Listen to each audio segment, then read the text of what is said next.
Occupational fraud or embezzlement or theft in a company can cost millions of dollars and is very easily preventable. In this article you'll see pull up here in a minute, you'll see some stats on how theft and embezzlement in companies can be pervasive and how much it costs. So in this article, you're going to see occupational fraud defined as embezzlement or theft and how widespread it is. And the ACFE, which we're members of, the Association for Certified Fraud Examiners, shows that organizations lost an average of 5% of their annual revenue.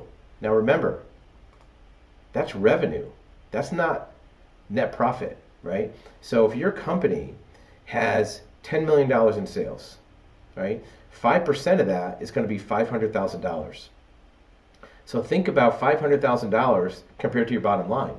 If you're a 10% net profit company or 15%, that could be one half or one third of your total profit lost in occupational fraud or theft. Another major piece of data is that the average loss per fraud case was 2.7 million. That's the average. I mean, there's a lot of big cases. The median was lower, but that means that a lot of big cases threw the numbers off.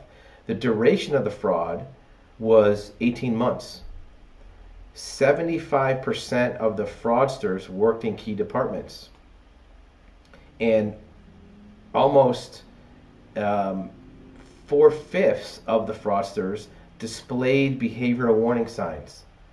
This is something we see a lot. There's many common red flags that show up before a fraud is discovered. And these are things that you can use on your own to catch frauds before they even need to be investigated by an outside agency. You can find these red flags and catch these fraudsters and these embezzlers before they take too much money that can put your company out of business. We've seen a lot of cases where the amount of theft and fraud would have been the difference between a company being able to expand or grow or stay in business and them just becoming mediocre or sometimes having to close or lay people off. So fraud is a big deal. Put a link to this article in the bottom of the video. You can click on it and read some more of the details.